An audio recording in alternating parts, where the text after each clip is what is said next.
streaming some hands today, going over 4 hands from High Stakes Poker. Not the TV show, no, but high stakes tournaments that Justin Saliba on my site, Just GTO, and I'm sorry, my brain's not working, everyone. I'm trying to read the chat and talk to all of you. The next world champ. Who's going to be the next world champ? Hello, everyone. Let's start over. We're going to be going over 4 high-stakes hands that one of my students played recently. I was discussing them with Just GTO, and we thought they were pretty cool. So, we are going to go through those with you all today. We'll give everyone a few minutes to trickle in. We are streaming on a new setup today. I got a new computer recently. We're streaming on OBS instead of XSplit.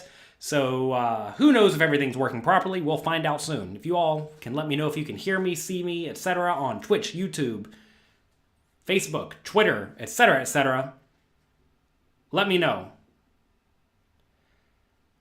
If you're being taught to bet with your premium made hands and check your marginal made hands, isn't that what straightforward players do? Straightforward players don't bluff nearly often enough. So no.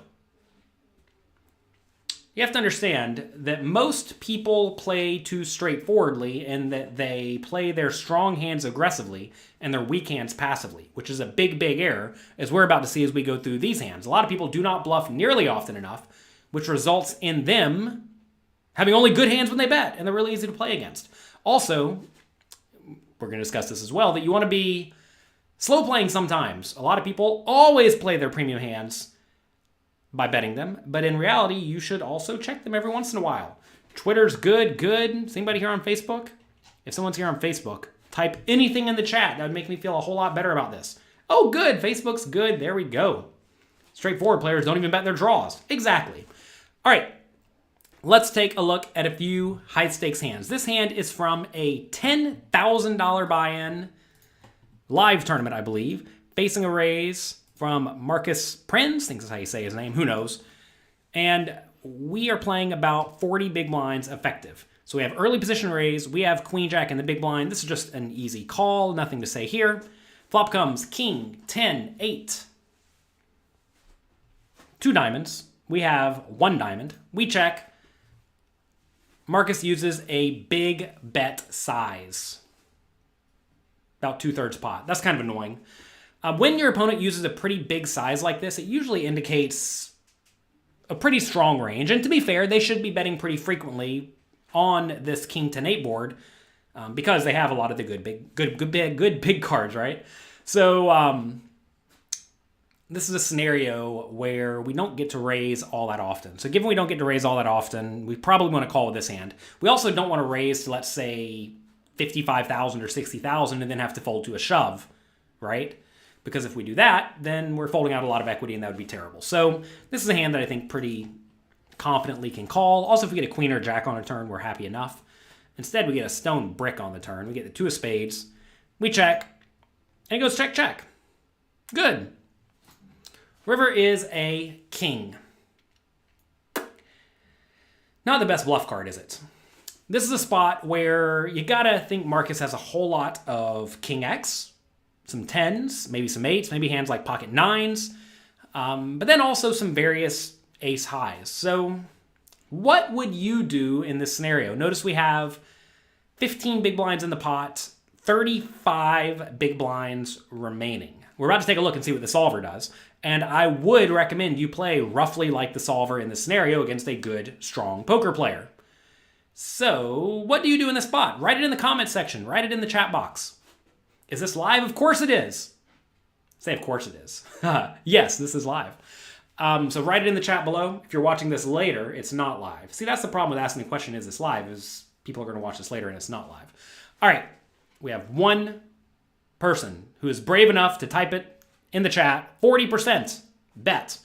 Well, I definitely like the idea of betting here. You tell me only 1 person here is brave enough to type what they would do in the chat box? Come on, everyone. Come on, everyone. Get with it. A lot of you want to just check. And I don't really love checking here because if we check, we just lose, right? Our hand is certainly not ideal to go for a small bet because the problem with going for any sort of small bet is that your opponent's going to have an easy call with any pair. And we're trying to get our opponent to fold out some pairs, right? So this is a spot where if we're going to bet, we definitely need to bet on the bigger side. And I know it feels a little bit dirty to bet in this spot because the opponent's range is a whole lot of pretty much ace high and better, right? And ace high and better is going to find a call against you the majority of the time, especially if you bet small.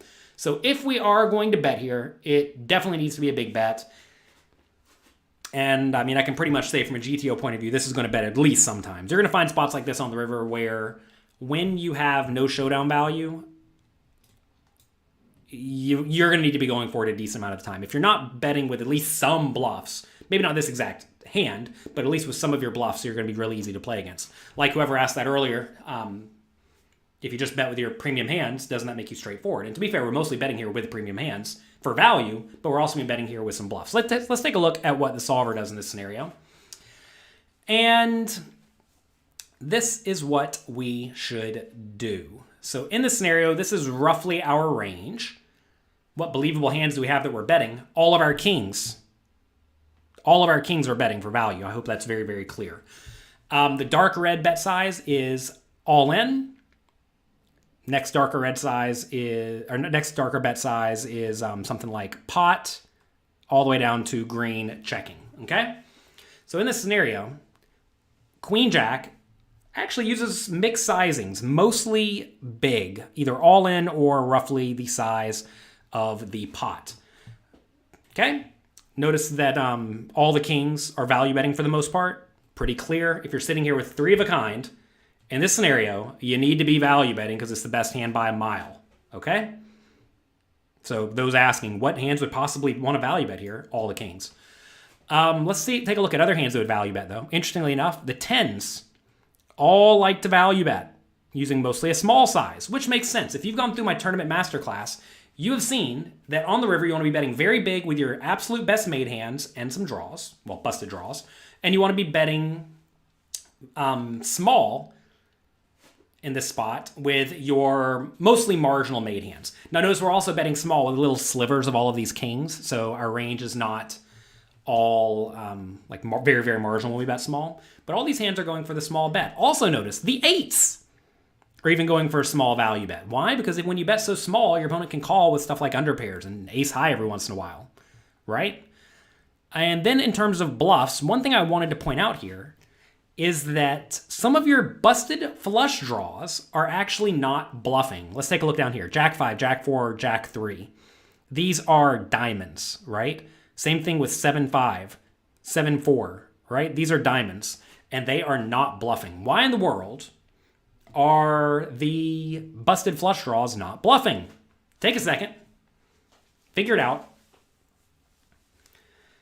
Well, the reason they're not bluffing in this spot is because we have loads of other bluffs that can potentially bluff, like Queen Jack, Jack 9 sometimes, right? We see like Jack 9 right here bluffing a large chunk of the time. Not always, but a large chunk of the time.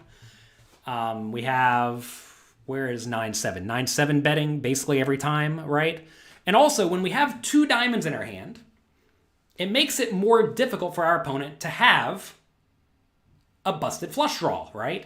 When we have no diamonds in our hand, our opponent's more likely to have a busted flush draw. So whenever we bet with the 9 high on the river, and the opponent's sitting there with queen high busted flush draw, they're going to fold every time, right?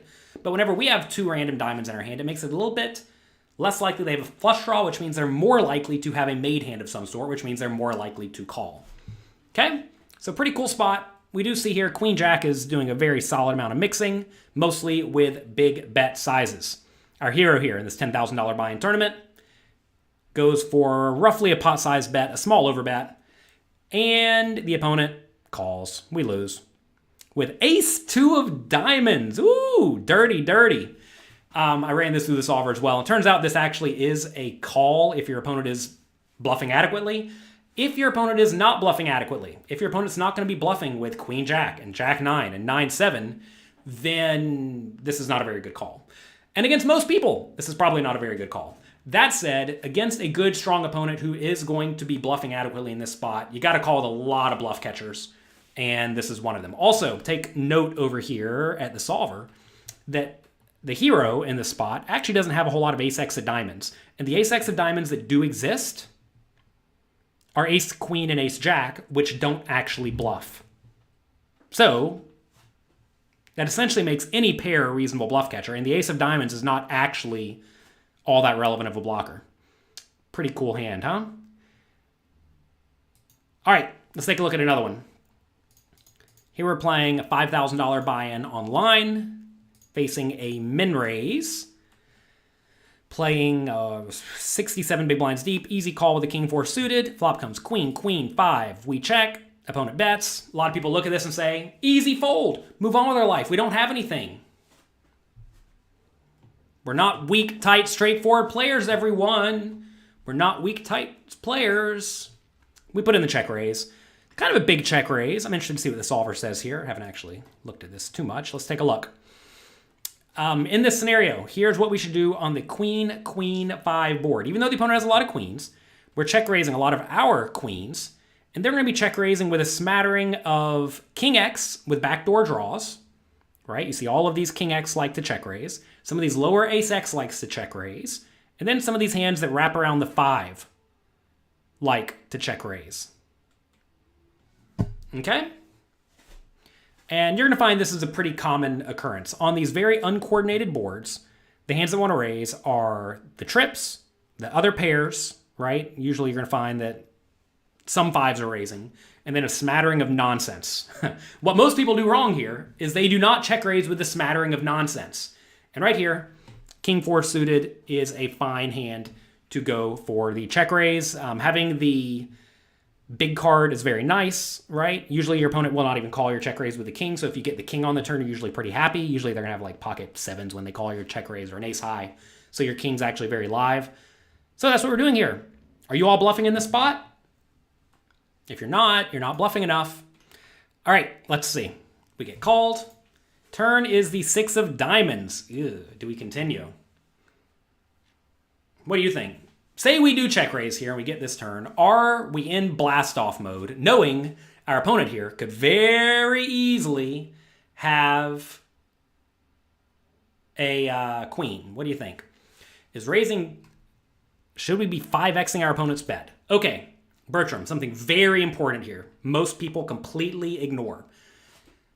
How big is the opponent betting? The hijack in this scenario is betting 1.5 big blinds, okay? The opponent's betting almost nothing, 25% pot, as they should. So when the opponent bets tiny, your raises should be big in comparison to their bet size because they're betting almost nothing. If the opponent bet pot, we would not be 5x potting it. We'd be like 2.3x potting it. But when we are in this scenario with a small bet that we're against, we are going to be raising bigger. So as your opponent is betting smaller and smaller in proportion to the pot, your raise size is going to be bigger and bigger. If you want to bet 1 big blind, you're going to be raising even bigger because you're raising in proportion to the pot, not in relation to the opponent's bet. All right, so we do go for the check raise. Get the 6. I think this is just a give up. Whenever you check raise and you just get a stone airball on the turn that does not improve your equity, you typically want to check. Typically, we're about to see what the solver does. But in this spot, if we have any sort of straight draw, we're going to want to continue betting. If we have a flush draw with the diamonds, we're going to want to continue betting a lot of the time. But whenever we just have stone, zip, and pip, as Mike Sexton says, we are going to want to get out of the way. Does king 4 offsuit check raise the flop? No. Remember, you want to have backdoor draws to check raise. You check raise the flop with the trips, the 5s, some pairs, and also... I'm getting choked up over here. Also... overcards with backdoor flush draws and cards that wrap around the lower card, whatever that is. It's like we see here, 8-6 check raising, right? On the queen, queen, 5 board and 7-4 check raising. How do we go about balancing the backdoor nonsense? You want to know the truth about it? I overbluff in this spot. I always check raise the vast majority of the backdoor nonsense. That said, you can use something like a randomizer if you felt inclined. If you're playing live poker, make a read. If you can look and tell your opponent's on the weaker side, check raise bluff a ton, right? All right, so here we are in this scenario. Are we continuing if we pick up equity? Yeah, so like right here, we see king 4 suited betting like 40-ish% of the time. This is the times where they have a diamond, right? Notice that 7-4 for the straight draw continues betting. Notice 9-8, 9-7, and 8-7 for the straight draws all continue betting the majority of the time. 4-3 continues betting the majority of the time. And all these hands that just lack backdoor equity are just giving up. Notice all the 6s now check, all the 5s now check. Some of the queens check, but we're going to continue betting with our best queens that are almost certainly good. And then we're also going to continue betting with all of the draws. Don't you think this is too many bet sizes? This is very important. Whenever you're trying to accurately study poker, you want to give the solver all of the bet size options. I'd give it more if I could, because when you give the solver all of the bet size options, you're going to find the ones that it picks way more often than the other ones. In this scenario, take a look, right? It goes all in, never, right? It bets huge, never. Bets pretty big, sometimes. Goes for a medium-sized bet the vast majority of the time, and goes for the other bet sizes almost never, right? So as you put in more and more and more bet sizes, it takes longer to run, it takes more computing power, but it's going to give you a much more accurate picture of what actual GTO is. The real GTO strategy uses a bunch of bet sizes, because like right here, we see it going all in 0.05% of the time. If you wanted to be perfect GTO, you're jamming 0.05% of the time, which is almost never, but it's every once in a while, right? But we're basically never using it for all practical purposes. But if we put all of the bet sizes in the solver and saw that it loved the all-in, I don't know, call it even 10% of the time, it's probably something we need to be considering using. So if you want to study poker accurately, and you want to be very precise, and you actually want to explore the game and not just like be told what someone who ran the simulation using two sizes does, you need to go through and actually look at all of the bet sizes. I'm trying to teach you all to be strong, world-class players here, and we're doing a little bit of digging, a little bit of exploring in this webinar today. What is this solver? This is Pio Solver. Takes a lot of effort, takes a lot of resources, but it is worth it. That said, at pokercoaching.com, I have a training site for those who didn't know. Our coaches use this on a regular basis. They consolidate the information, kind of like I'm doing here, so that you don't have to spend $1,000 on the program. And I mean, there are various other like people who have essentially pre-ran a lot of the spots, and those are fine, but they're not going to be precise like this because they essentially ran the spots relatively quickly using a few generic bet sizes and give you that. Whereas like right here, for all you know, maybe 66% pot's way better than 80% pot, right? And going through this process will help you discover that. All right, anyway. In this scenario, we're definitely still betting with some hands. You're confused why we're check raising the flop with anything. Because we have a lot of queens that want to get value. When we have a queen on the flop, we want to get full value. Yeah, your opponent has queens too, but when you have a queen, your opponent does not, right?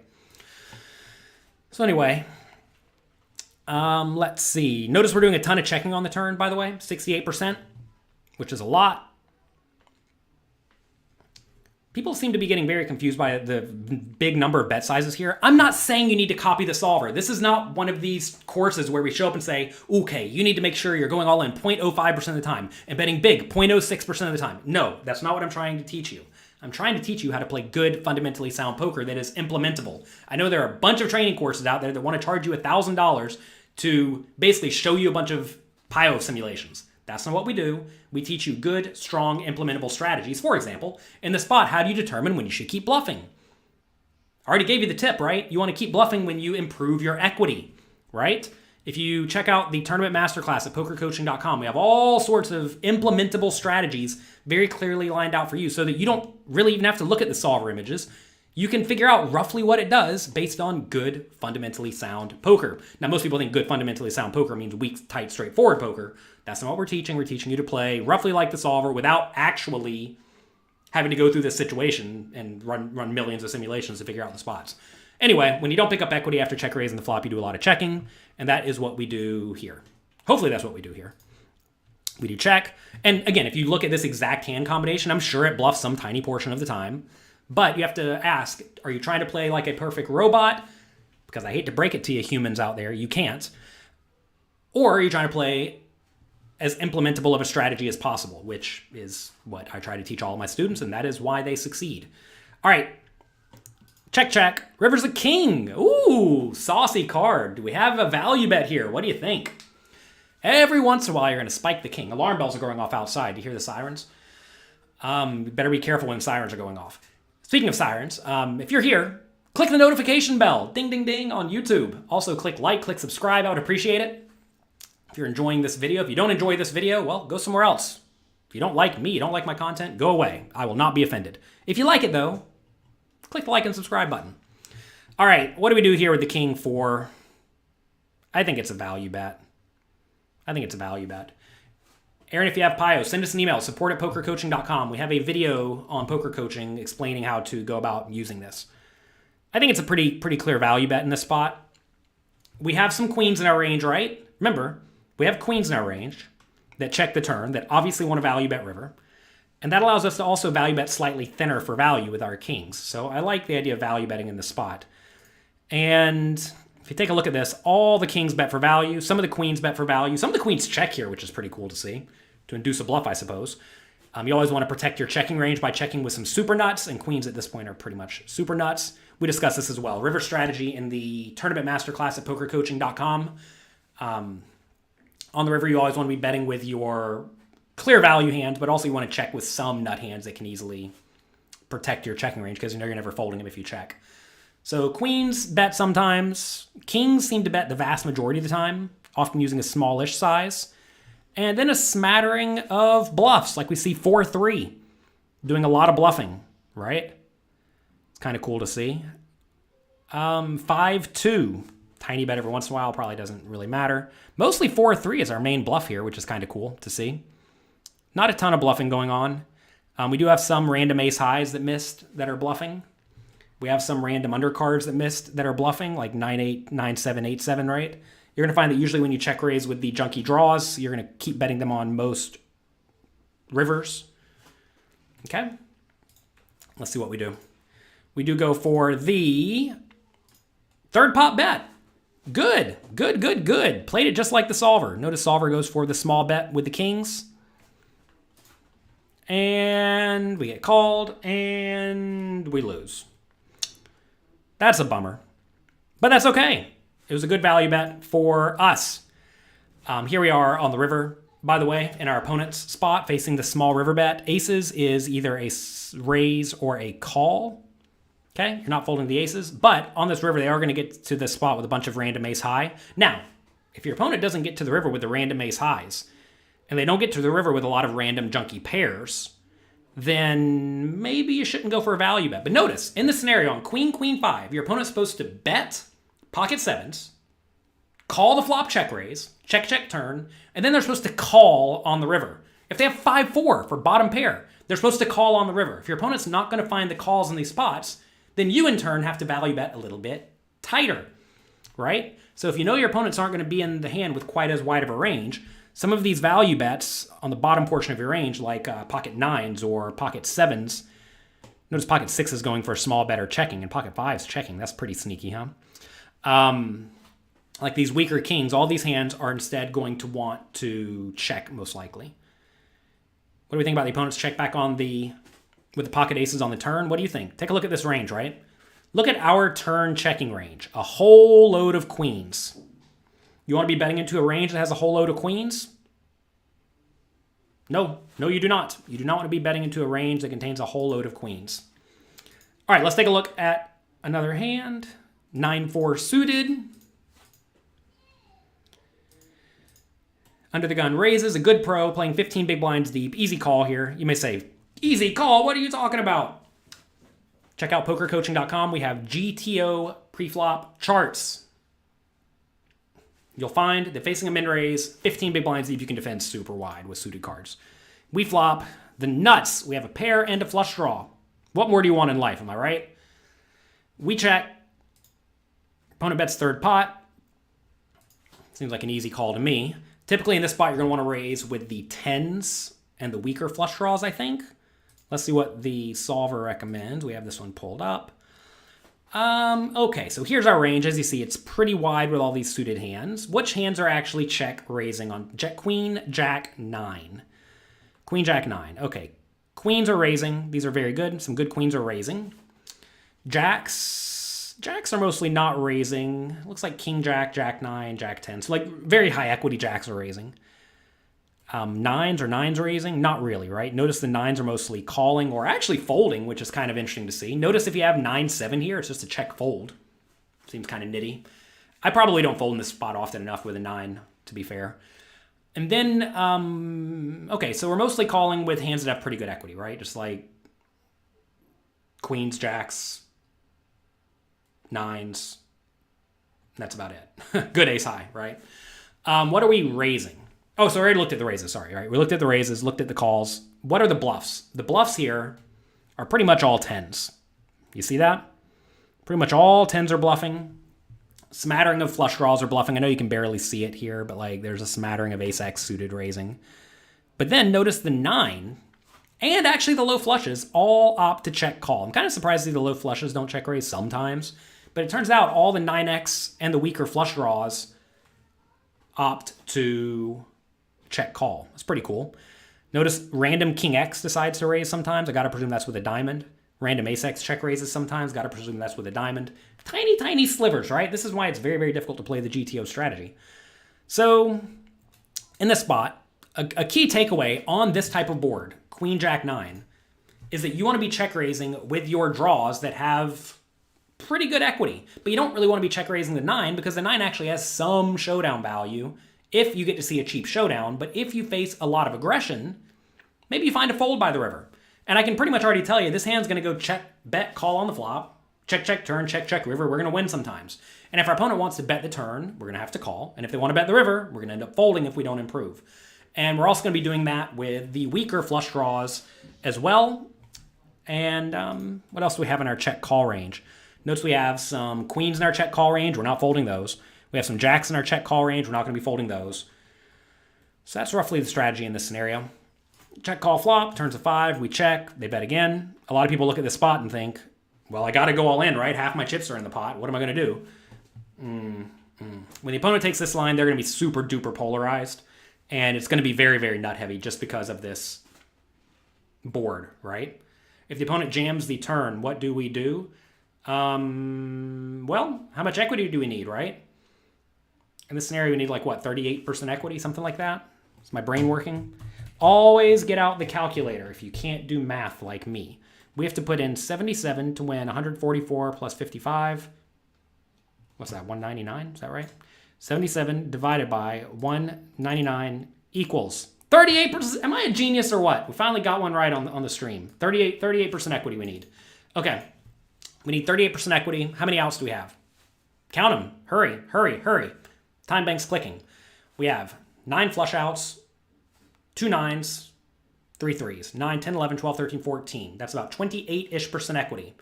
We need 39% equity. We need 39% equity. We have about 28% equity against any made hand. Easy fold, okay? You see how quick we came up with that answer? Didn't take a whole lot of time, right? And that was with me purposefully going slow. Now, obviously, your opponent's going to have a flush draw sometimes, but not all that often. So this is a spot where if we do face a jam on the turn, we'd fold, okay? But you're not going to face a jam all that often. Opponent does go this size, and I think we also have a pretty standard call. If we shove at this point, the opponent's going to play perfectly. Turns 5, facing... Actually, let's take a look at our opponent's strategy here. Slow down, slow down. So we see here, opponent actually does not use the all-in size ever. Pretty much ever, 2.8%, which is basically nothing. A lot of people look at this spot and think, oh, the opponent should be jamming because they're afraid of getting outdrawn or whatever. But this is a spot where they actually should not jam at all. I probably would have jammed here sometimes. So probably an error I would have made with draws / hands like ace-queen type stuff. Notice ace-queen, pocket kings does go for a big bet, like pot size. But it does, or 3/4 pot. Yeah, a 2/3 pot. So it does not shove though. So opponent's doing a lot of betting in this spot, and it makes sense that you would not want to be raising into this range, right? This range is very strong and it's not folding, which is why we, in turn, probably don't raise. Let's see, where's 9-4 suited? 9-4 suited, as you see, calls every time. Lower flush draws, the weakest ones actually just fold immediately. Kind of cool to see, right? Some weak flush draws opt to raise. Flush draws that make bottom pair opt to raise, which is kind of cool. But the 9 does not need to. It just opts to check call. You do want to have some bluffs in your range, right? Because you are raising with the queens. A lot of people look at this spot and they think, oh my god, I'm actually just check shoving with a queen here. But yeah, queen's probably in okay shape. All right, let's see.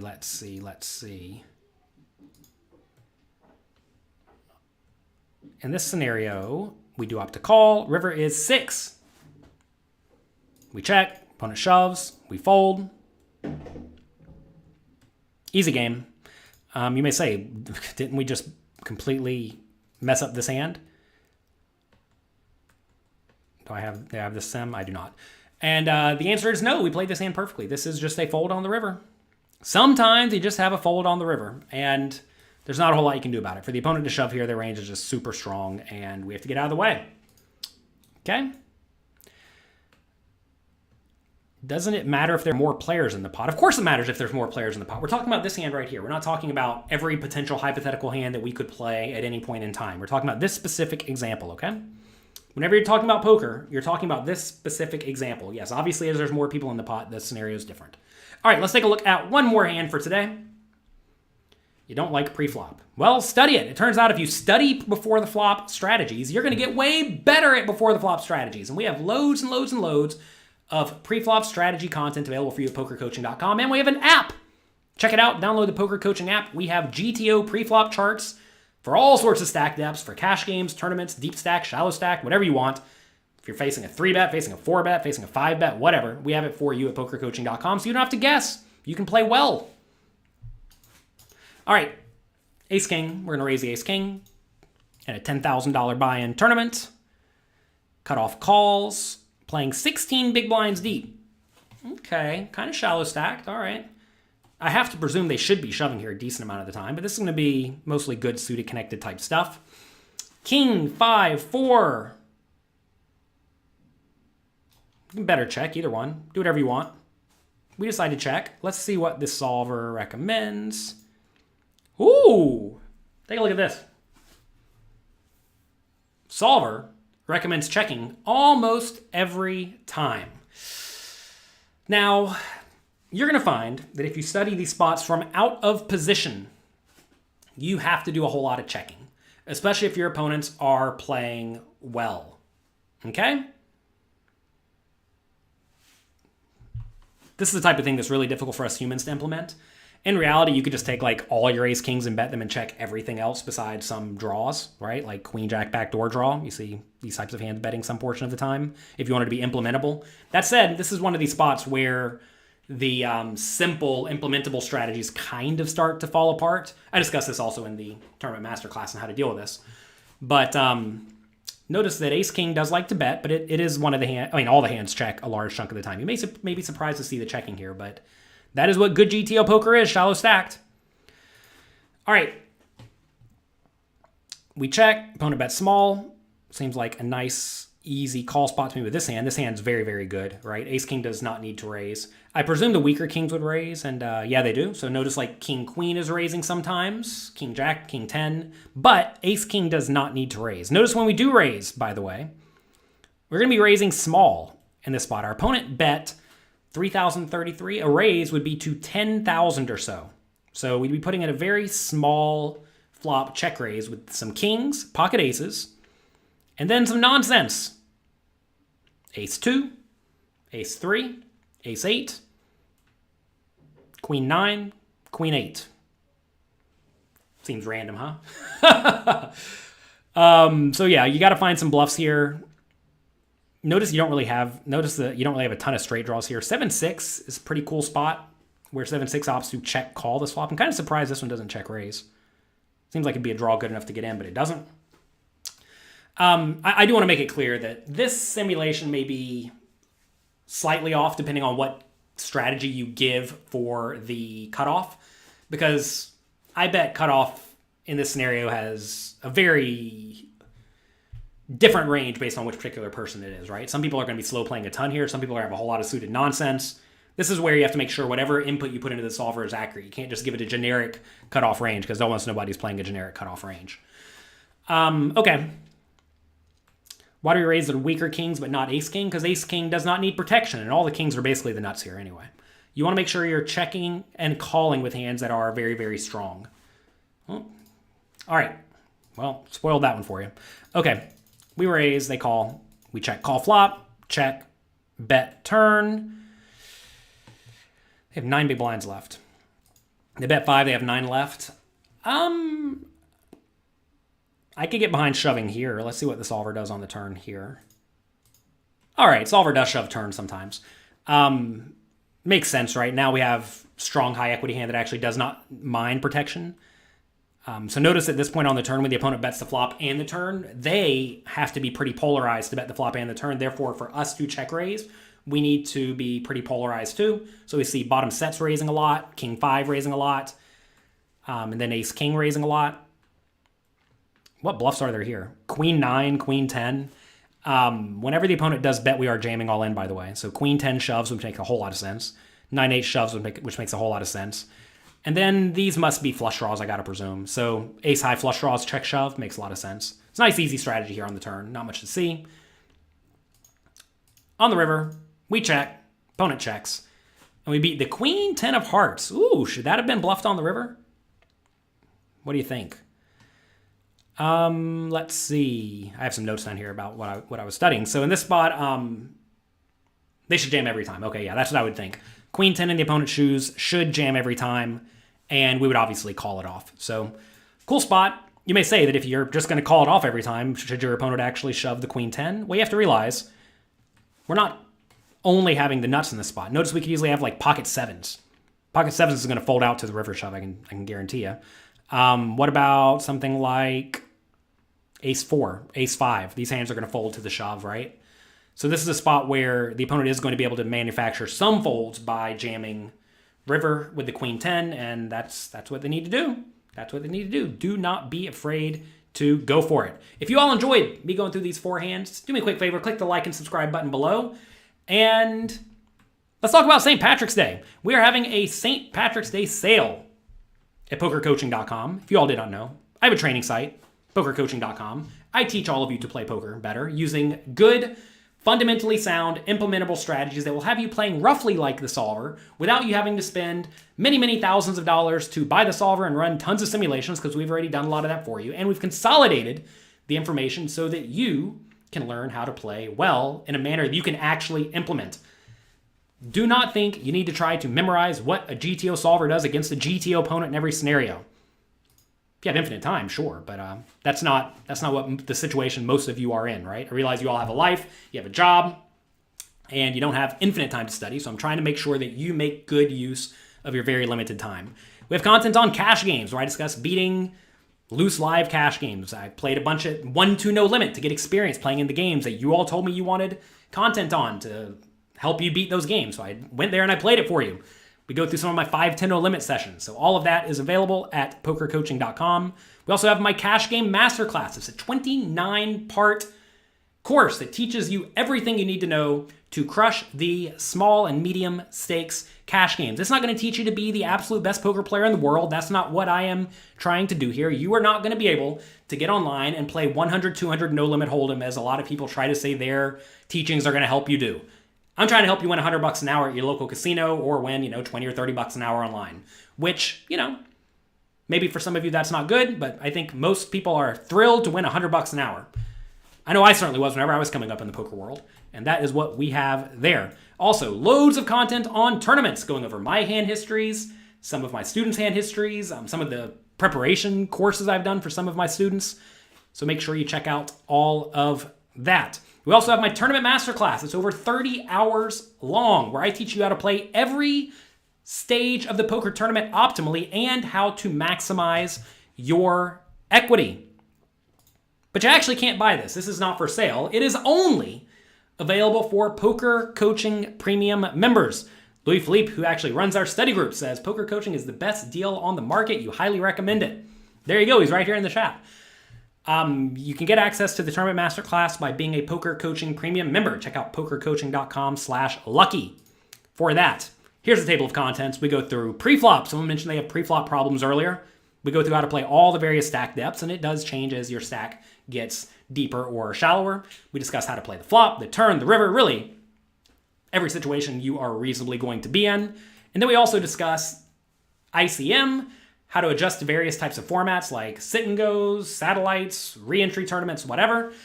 We also discuss other topics like bankroll management, mindset, etc. And then I go through a bunch of my recent wins over the last few months. Here they are. These are just the ones I went through. And it's been a good few months, let's just say that. All right. Our members are crushing it. Here's Blaz Zerjal. He has won over $2.4 million in tournaments over the last few years, since 2018. Back then, he turned $5, a $5 satellite buy-in, into $1.3 million. Pretty good ROI.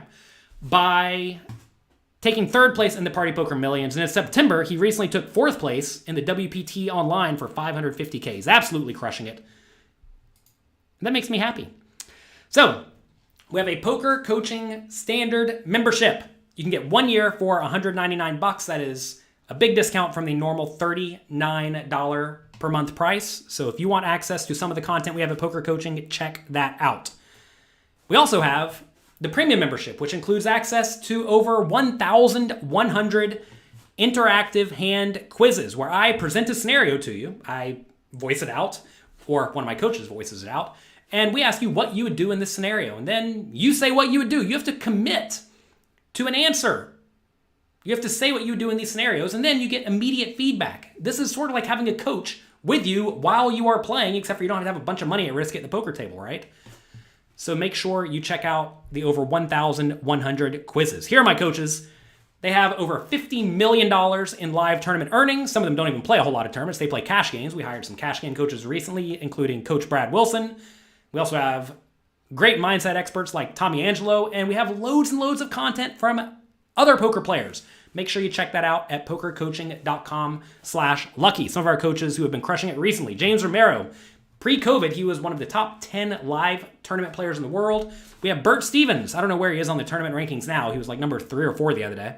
So 3rd or 4th best online tournament player in the world. He regularly does live streams for the students where you can get online, watch him play with his cards face up, ask him questions in real time.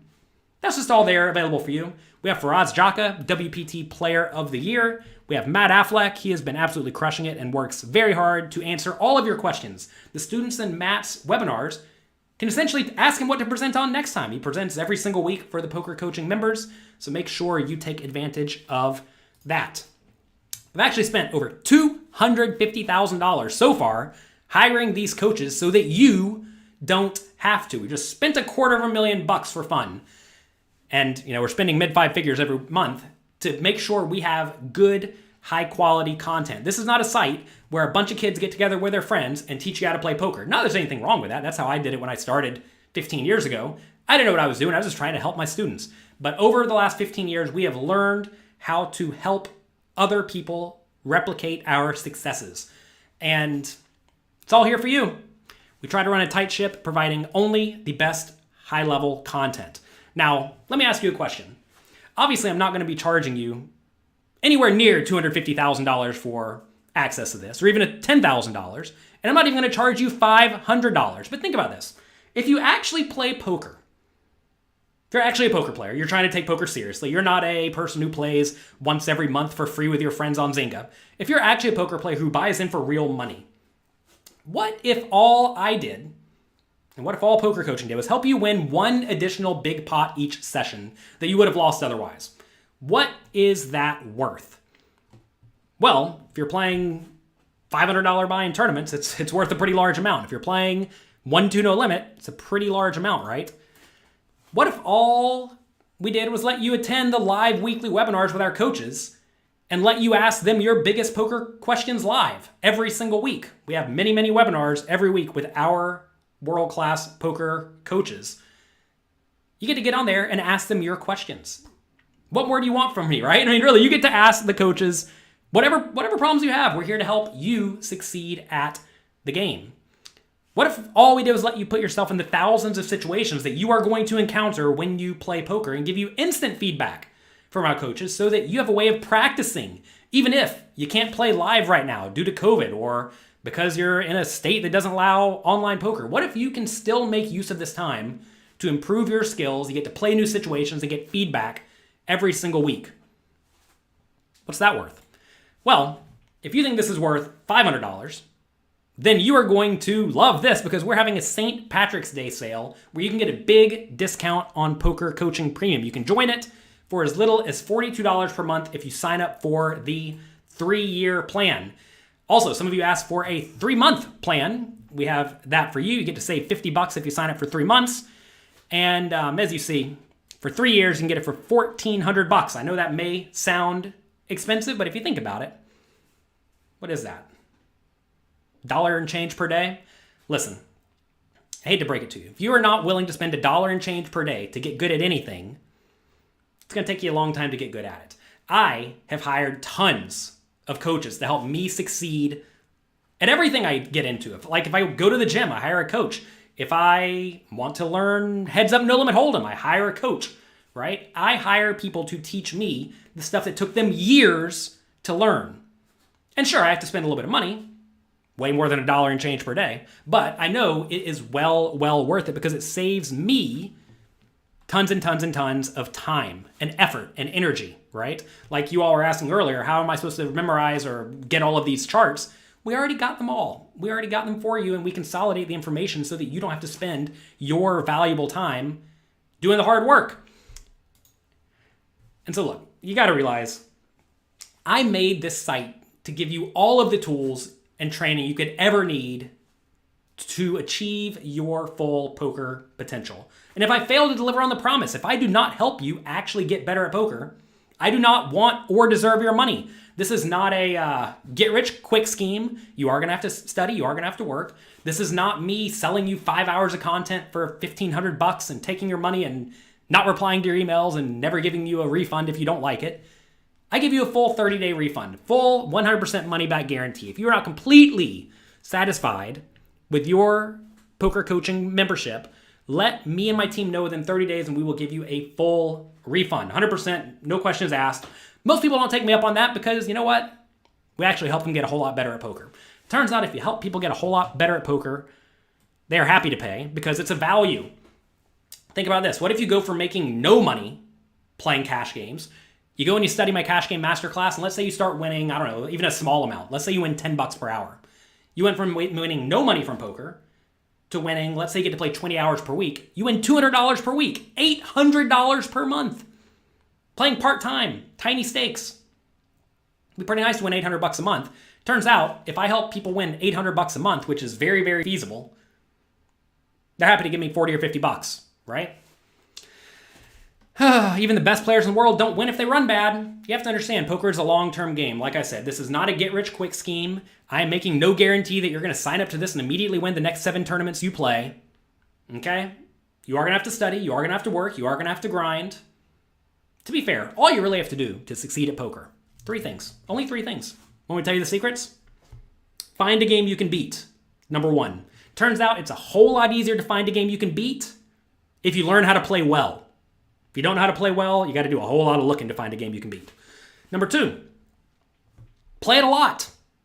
Most people don't actually want to play a lot. They want to play once every week with their friends while having a beer for 2 hours. If you play 2 hours per week drunk, you're probably not going to do all that well. Number 3, play properly bankrolled. You are going to have to play properly bankrolled. If you're playing in a manner that treats poker like a degenerate gambling game, well, you're going to have degenerate gambling results. We discuss everything you need to know to succeed at pokercoaching.com, and it's here for you. But yeah, there's variance in the game. What do you want from me? You're playing a gambling game here where there is variance. If you don't like that, then go play chess, right? That said, you may find that if you go play chess, it doesn't work out too well for you. Funny enough, a lot of these poker players are getting into chess. They all loved the Netflix show. And now all these people are getting into chess. I played a lot of chess as a kid, and it's funny to see them like, yeah, I'm so good at poker, I'm going to go crush chess. And then they just get crushed at chess because it turns out chess is a tough game. Poker is a tough game too. Just because you're good at one game does not mean you're going to be good at the other. Anyway, look, poker's not an easy game. I'm not trying to make it out to be an easy game. You are going to have to work hard and you are going to have to study, okay? If you want to study, I have the tools for you. If you don't want to study, have fun, enjoy yourself, right? That's going to be it for today. I hope you enjoyed today's show. If you enjoyed me going through these 4 high-stakes hands, let me know. Click the like and subscribe button below. If you want to sign up to pokercoaching.com, go do that. We have big discounts happening right now at pokercoaching.com/lucky. If you have any questions for me ever, send me an email, support@pokercoaching.com. I see every single email that comes in. And I don't personally answer every single email, but I make sure every single email is answered because I want to make sure we have good support such that you get your poker questions answered so you can succeed at the game. If you win, I win. If you lose, well, I lose too. And I want to make sure that you have an immense amount of success. And like I said, we have a 100% money back guarantee. If you don't like what we put out, ask for a refund. It's free. Don't know what more you want from me. All right, have a great day. Check it out, pokercoaching.com/lucky. Thank you very much for being here. I hope you have a great, great weekend. Good luck in your games. Make good use of your time. I do my best to help you make good use of the limited amount of poker study time that I know all of you have. I know a lot of you have a life going on. You have school, you have a family, you have a job, just like I used to have. You have to realize when I first started playing poker, I started with $50, $50 bankroll. I was working at an airport making minimum wage. I was going to college. I also had a job at a comic book store. And I had a few hours per week to study poker and play poker. And I studied everything I could. I played as much as I could. And I grinded it up. I grinded a lot. It took a few years to turn $50 into a few $100,000. But I found games I could beat. I played them a lot. And I kept a proper bankroll. And you can do that too. It's just a matter of having the discipline to get in there and grind it up and to study. If you don't have the discipline, poker is going to be tough. But if you follow the outline that I have followed and that many of my coaches have followed, you'll get there. Good luck. Have fun. Thanks again. Have a great weekend.